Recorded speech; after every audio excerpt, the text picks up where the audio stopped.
Hello, everyone, and welcome to This Week in Hospitality Marketing live show number 392. I am your host, Loren Gray. Thank you so much for joining us, and welcome to another fun edition of discussing what's happening in the world today. We're going to look back at certain times and say, oh, yeah, I remember when that happened, or I remember when that went from that to this. Transitional points, and we'll get that a little bit in our news coverage today and so forth. But it was a bit of an inspiration to our topic today that I want to just dive right into because it's very much about how quickly things change in our world as to what tools are available and how we use those tools, how those tools are perceived by people, and so forth. The news item we're going to talk about today, of course, obviously, is the impact of ChatGPT. It's released earlier this week on Bing. Limited view is getting broader. More people are being able to see it, be able to use it, and so forth by now. Still a creep and crawl. It's not fully integrated with everything you do with Bing, but it's changed it. Obviously, Google made its announcement earlier in the week that there was this. They're going to change their own launching of their chat engagement program to it. There's been a lot of news coverage, obviously, because that's the buzz techie thing. Thank goodness they took the VR headsets off of everything that was new and innovative for their ad campaigns. But the idea of that chat GPT was changing the dynamics of schools and education and getting information. And people are beginning the idea that the content is not based on truth and accuracy as it is compliance to the data that's provided to the AI device to create the content. And that's a danger of these things because it's so easy to create literally false information that sounds very truthful just because of its inherent nature of how it's written. So to the reason of the topic today, why all this created this catalyst of what our topic is today, I want to talk about proactive versus reactive marketing, but not in a contrast of this is good, that is bad, okay? But in the real true perspective of how to do both of them well. I would love to say that we are so knowledgeable about stuff that we will always be proactive and nothing will surprise us. Oh, we already had a plan for that. Oh, that was already in our strategy. This was already in our pipeline. This was already in our workflow. This was already in our funnel, whatever fun way of saying it is. The reality of it is we get surprised. There are changes that are unexpected, things that happen that were just not something that was on the board. I know that when it comes to operations of hotels, our clients and relationship and people that I talk to that of their clients in our hospitality marketing club, that we talk about, there's always the restrictions of our industry where budgets were defined, they were diluted over an averaging of 12 months, or their percentage impact was put on certain months and so forth. And there were unrealistic numbers. There was no way that you were going to have a 20% growth in January when you knew that probably year over year numbers would be at best the same. But you did that because you had to dilute the budget metrics over the course of 12 months. And if you didn't assign some value of increase for January, because the mandate from ownership was that there was a growth requirement, then you would have been not keeping your job in security because you were not doing what you were being asked for those that write your paycheck. So the realities of that in our industry are one thing. But I just noticed I've shifted myself a little bit over to the right. So I'm not dead center. I'm off to the right. Wanted to block the really crazy wires because we have our drywall ripped out and stuff. So I'm trying to mask some of the mess that's around us and show off the fact that, oh, look at all these conferences I spoke to. Look at all these badges. And here's my propped up old sign that still says digital on it. But more importantly, here's the microphone that has the swag and the shirt. So anyways, sorry, I digress. The idea that we have to have these financial markers that we're supposed to hit versus the reality of actually being able to hit them. Now, there's a pleasant surprises that go on that we actually exceed the numbers that we were anticipating because of changes in the market that we were unaware of, which can be anything from inventory and market changes to demand to market changes, perception of market changes, other events that cause traffic that you weren't planning on getting, all of a sudden you're getting. Lots of variables that happen to that. And it's nice to be as responsive in your modeling of what you did for budgets and forecasts and strategies. But from a marketing perspective, you usually try to plan out, and this goes back to our earlier budget discussions from last year. You try to plan out the things that you know, try to identify the things that are recurring, and then try to identify the things that you're trying to develop. And in that process, you look at timelines. We've talked at great lengths about using social as a catalyst of creation early on to create engagement and content and dialogue. And that progresses into a paid campaign that begins to make it more aware of what you're producing content wise in front of people because you're paying for that ability to do so. Then you selectively choose the channels that are more valuable for you to get in front of the audiences that you've identified through the personas and the identifiers of the markets that you are looking to target. And you create the campaigns that better put a sharper point to the pencil for that. And you all do this in a timeline that progressively works towards the goal of the highest transition of those people's interest to the time of actual execution of purchase. And then you have the engagement of them during their stay with you, and then the residual lifetime engagement that you try to create from that, and the means of communication. We've talked about all those things.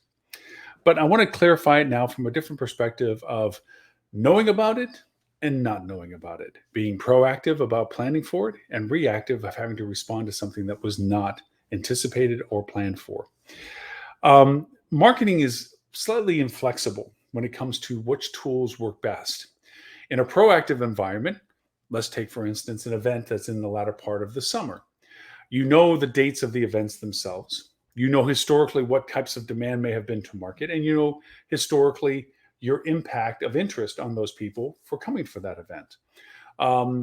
Whether you're a new hotel and you have built a hotel knowing that this was going to be an eventual value proposition for you because you're building it next to an event area, or that these are things that happen to it. This was the due diligence of creating the hotel in its existence. Then it's still a predetermined thing of awareness. Now, you may not know to the full extent of your role in it if you've never run that season yet.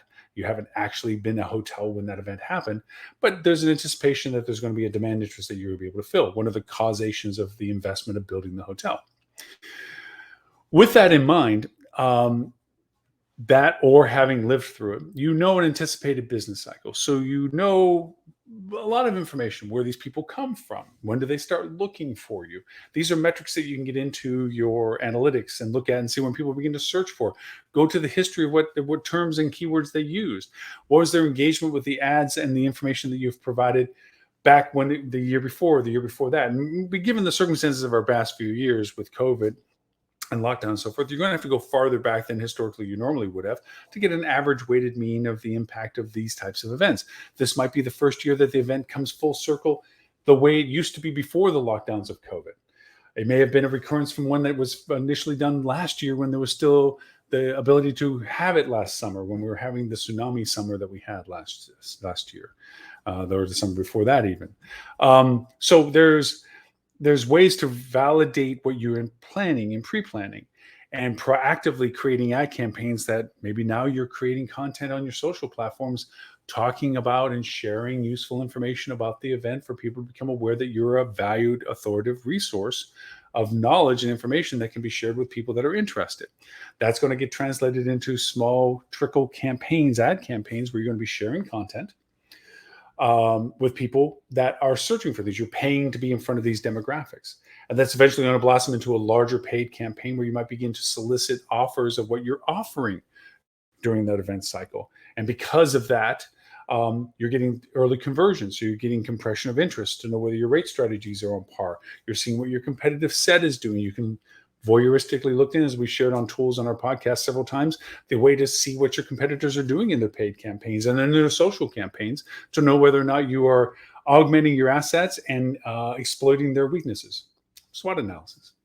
So that's proactive. And that's something we talk about quite regularly as to things that you do for marketing. This is the planning stage. This is the coordination. You coordinate with the KPIs of revenue growth that your revenue management is trying to hit. You're talking to your operations team for fulfillments. I see it on the horizon. We've made plans for it. We have an executed program for this. We have a timeline, a pipeline, a workflow, a funnel, whatever buzz you want to say about it. You have a plan. That's great. Then there is the what happened, the reactive things. A group block loss. We had that conversation last week where we talked about the better usages of YouTube videos and how to get in front of people in a shorter window of opportunity, and how to influence, and using CRM to create custom audiences and target people based on the probability of them, the offers that you're giving them to be valuable, and to take out the people that you might find that would put money back on the table by finding your better discovered offer because of filling a hole. If these sound unfamiliar that you didn't watch last week's show, I highly recommend you go back and watch show number 391. We talked about the modalities of doing short window targeting with YouTube video ads, targeting them by channel, targeting them by timestamp, targeting them by device, TV being the predominant one. We went into detail with that. Well, that was a reactive marketing campaign. That was this happened. It's in a short window. We didn't have all this lead road one way, buzzword of time to plan and stage and set and progressively go towards an end goal. This is dropped in our lap. This is a problem. What can we do? There's only certain tools in marketing that have that type of short reactive capability. And the YouTube ads were one of those tools we talked about at great length last week. I'd like to expand on that because I got some great emails from you all, some great feedback and thank yous, which, by the way, thank you for thanking me for sharing some of that information, that some of you actually started using that strategy and that you found the same benefits that we found by explaining it. There is other things that you can do that help with that expeditiousness. Now, one way is not probably such a clear path, but one I want to address. I have gotten a lot of questions, and it actually came up in our advanced hospitality marketing club discussions, not because it's an advanced technique or not because it's actually a technique that is liked by a lot of professional hospitality marketers, but it's a means to an end, and that is Google's Performance Max. Performance Max is a second iteration of what Google has tried to do on creating a one-stop-fits-all solution for people. It realizes for you to spend money with them that you need to understand what you're spending money on, and more importantly, that you get the benefit of what you spent the money on in a way that you want to spend more money. Now, obviously, if you give them $1,000 and you don't make at least whatever 5-10 times that, you're less likely to give them $1,000. Especially if you spend $1,000 and didn't make $1,000 back, you're very unlikely to give them another $1,000.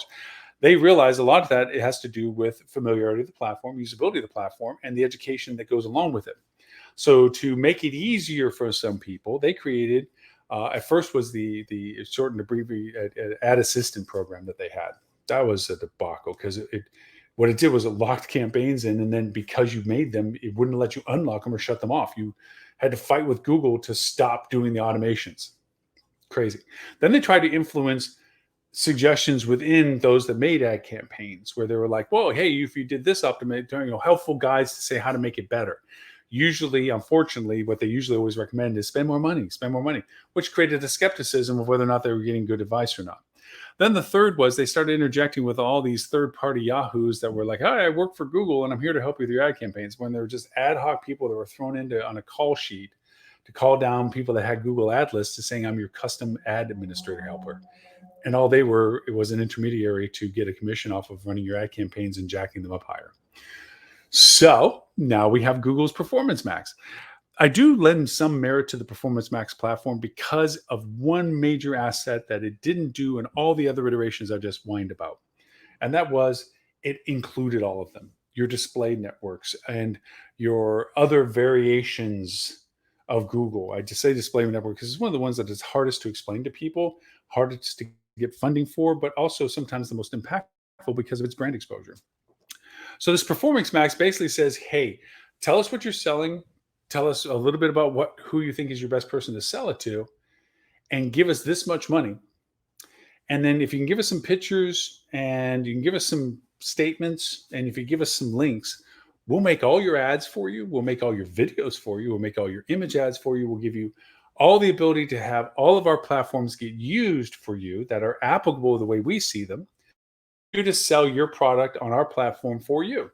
And it's a one-stop shop fix. Why are we bringing it up in this proactive, reactive marketing conversation? Because sometimes the bandwidth availability internally is insufficient to really do a broad spectrum advertising campaign. And what do I mean by that? Well, there's a lot more than just setting up an ad campaign and letting it run. There's the variances of the ads, the variances of the demographics, the filtering, but also the usages of the results of the ads. I'll give you an example. If you're running a particular promotion and campaign, and it's very much about a specific thing, going back to our event example, and you're doing that, as they are engaging with your ads, you're generating data. Google keeps track of who's engaging with the ads that you've been running. And that can create a custom audience. You don't know who they are individually, but you know who they are because of how they interacted with your ads. And so because of that, then the group of people that interact with your ads can be created into an audience that you can say, hey, Google, take these people that are interacting with my ad, and I want you to make a new ad campaign that offers them a variation to what they've engaged with. They saw my ad, they engaged with the ad, they saw my video, they engaged with my video, whatever it is. But I want to try to hit them a different way. I want to talk to them in a different format. Um, and so you do a retargeting campaign. That's a fundamental first layer addition to an ad campaign, is enhancing the engagement that the ad campaign is already running with a re-enhancement of retargeting. It's that funnel process. And as much as that's a buzzword, it's a thing. It's okay, here's the traffic that came to our ads. This is how many people actually used the ads for conversion or went to the next stage that the ad was going to. And here's the people that didn't. What are we going to do with those people? Well, let's go over and bring them back into the loop again by maybe on another platform like social, bring other content, or bring them a different medium or a different device. And so we try to tuck them back in. And then those people act on what we just brought them back into. And then there's a fall off people that don't. What do we do with those people?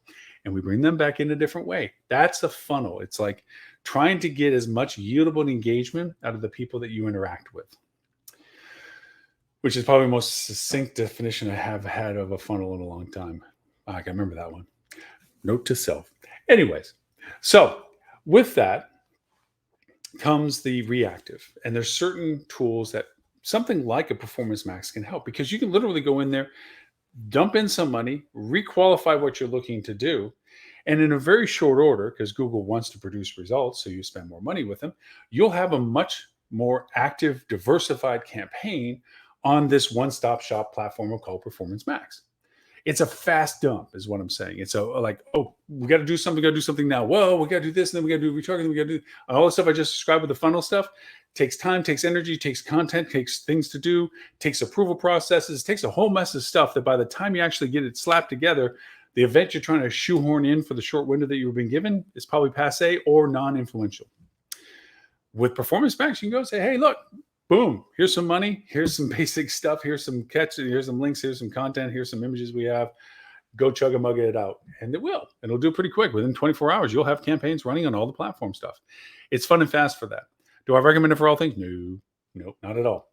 I do recommend it for certain circumstances and for certain infrastructures that just don't have the resources, but they need the diversity of what the platform has to offer. So Performance Max is another one, given circumstances, uniquely fitted, that would be the case. Now, going to this visualization, last week I was talking about YouTube video ads, obviously, and the fact that they're fast producers. You can produce it and get it out. Well, the thing that I talked at great lengths about last week was the big wall for everybody is content. Not everybody has video content. Not everybody has image content. What they have is their predetermined, highly expensive, used for the website glamour shots of their front desk, pristinely empty. The restaurant, pristinely empty. Rooms, pristinely empty. Not a lot of great video content there. And to make video content, I also talked to you about trademarks and rights to use things. If people are visibly or identifiable in videos that you're making, that you need written permission or express permission from them, that they know that their likeness will be used for commercial purposes for you. That is a mandate on anything that you create. And there's a loophole to that. And that is AI-generated content. AI-generated content first can create original content that nobody else has because you asked an AI platform to create it. This is the tie together for our news content, by the way. The other is AI will also pull copyright available media for creating video. Like on our podcast last week, we talked about tools that created YouTube ad content. Okay. And one was an animation called Steve AI. And I'm not trying to write into the live show, but it's one of many examples. Lumen 5 is an older one that does that. There's others that do it. Animoto, another one. Used them all over the years. And what's fun about them is that you can give them just the scene information you want. Like, I want to talk about this, talk about this, talk about this, talk about this. And then it'll go say, well, what kind of format you want? You say, I like that format. And it'll go off and find images that match what you wrote, find audio to put behind it. And it can make, make a 20-second commercial, a 30-second commercial, whatever. It'll do that. And then you can go in and you make some adjustments. Like, I don't like that picture or that video snippet that they got. I want this one instead. I don't like the audio. I want to change that. I want to change what I wrote. I want to put this link in. You do that, but like this, in a few minutes, you could have your 15 or 30-second video ad that you need to YouTube, load it up on YouTube and then refer to it in your ad campaigns, and boom, it's running literally in less than an hour from inception to running, which is very much about what that reactive marketing requirement is the ability to say, I need this out now. The sooner I have it in market, the sooner it can start helping what I've been told is a crisis of short window. Some of the other things to this goes to the content that it does generate, and that is OTT advertising. A lot of times, the need to get in front of many people that are targeted the most that you can identify is the catalyst reason of any success of short window reactive marketing. It's about how many can I get in front, not just by shotgunning it, which is the old way of marketing. Okay, all hands on deck, everything lights up, radio, TV, newspaper, magazines, billboards, front signs, road signs, whatever it is, let's let it all up. Because it was like anybody splatter on a wall, spaghetti on a wall, anything that's up there, as long as it sticks. Now it's about getting it out to as many people with the caveat that are most applicable to actually be interested in the content. It's not about putting up anything anywhere. It's about putting it out in front of as many people that already are defined interested in what you have to say. That targeting. And the targeting is very much about the geography. What's my feeder markets for what the gap is that I need? Demography. Who in those the geographic markets, demography-wise, family composition, ability to come, drive market compared to fly market, depending upon the window of opportunity. Then you have behavioral. Is our product connected to these people? Like, are we that product that somebody's going to want to show up, or do they feel like it's not the product for them? If you're a family hotel, you're not going to get a metro urban traveler interested in some special offer you have 2 weeks out when they don't see your brand or your product in the spectrum of what they would be interested in staying at. So the behavioral interest, the persona identifications of these people is a paramount of issue too. So getting these filters correct and then getting this content out to them, you want platforms that are fast. Now, yes, you could create fat ad campaigns really fast, kind of like the Performance Max we're talking about. Let's say, hey, get it out, get it in multiple distribution points, get it in front of people as best as possible, target it as best as possible, is the same modality of saying, let's shotgun the heck out of this ad campaign. Let's go in there.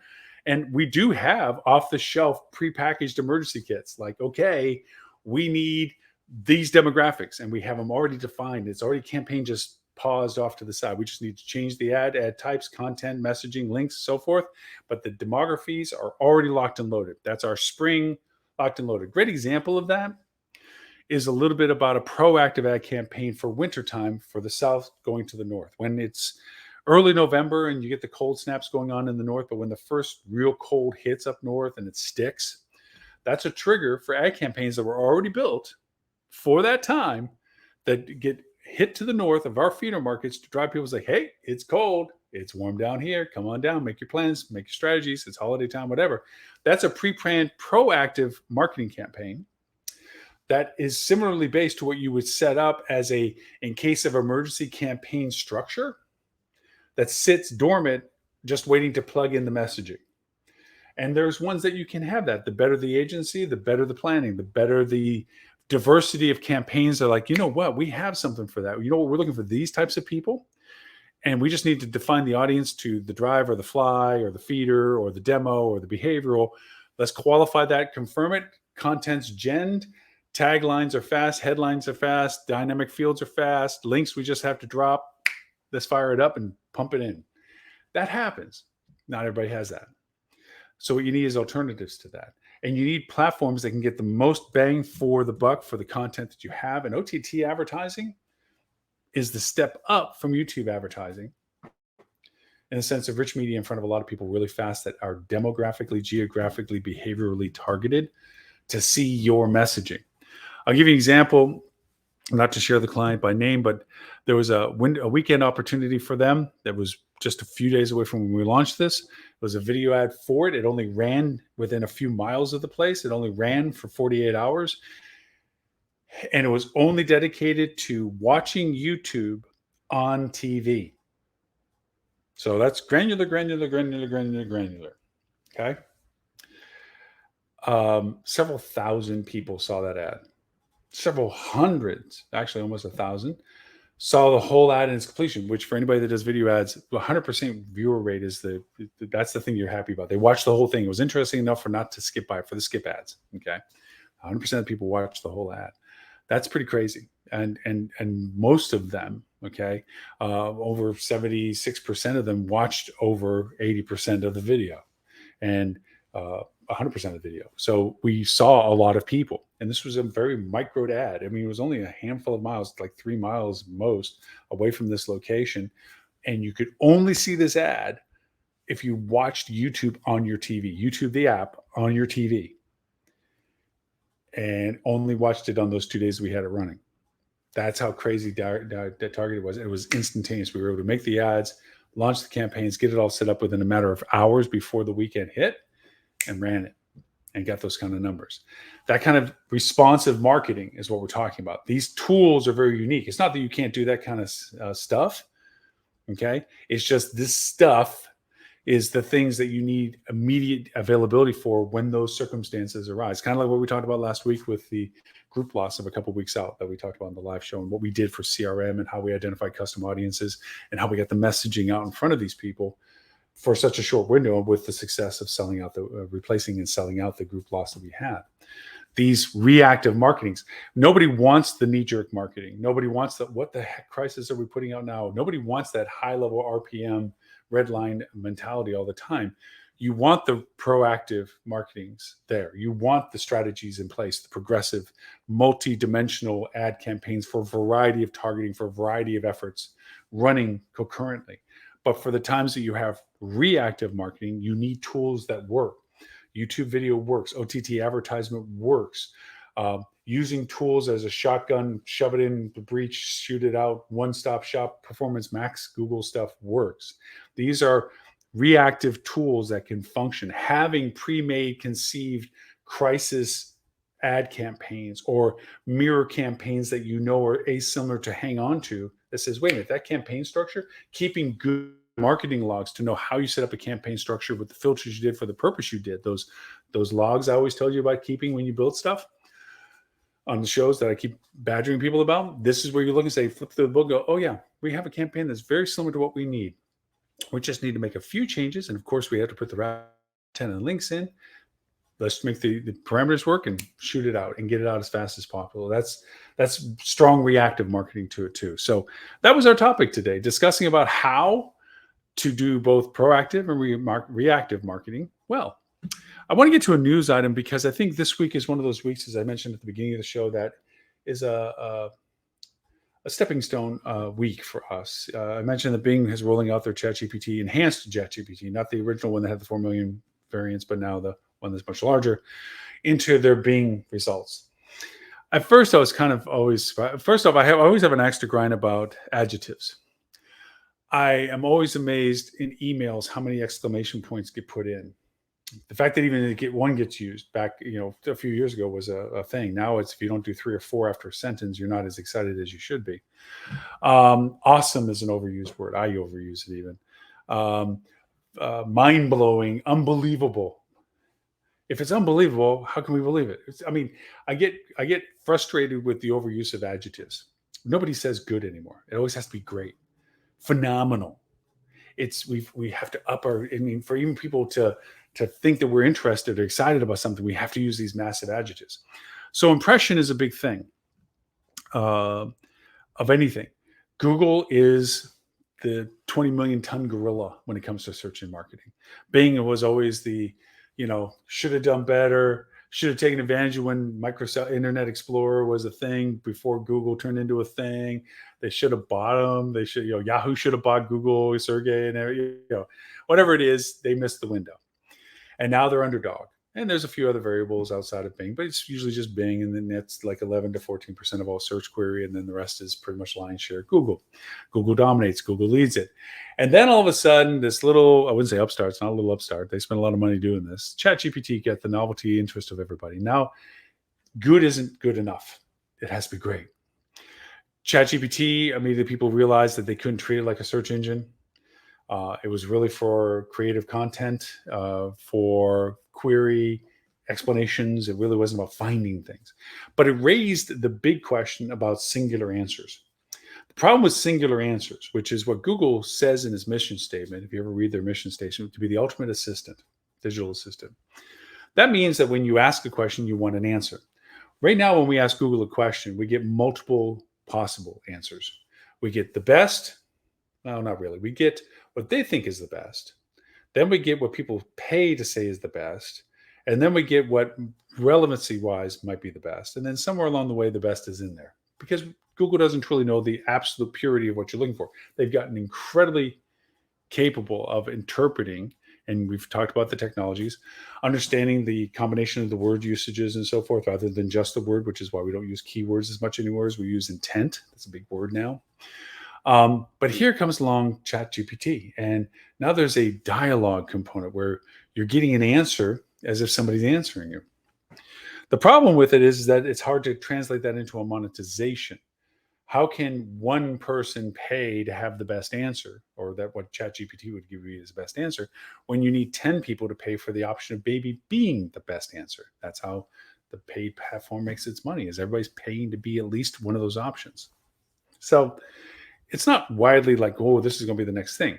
I've even mentioned it when ChatGPT first came out a few weeks ago, a month ago, whatever, that the real stepping stone of what this represents is when it turns into a two-way interface.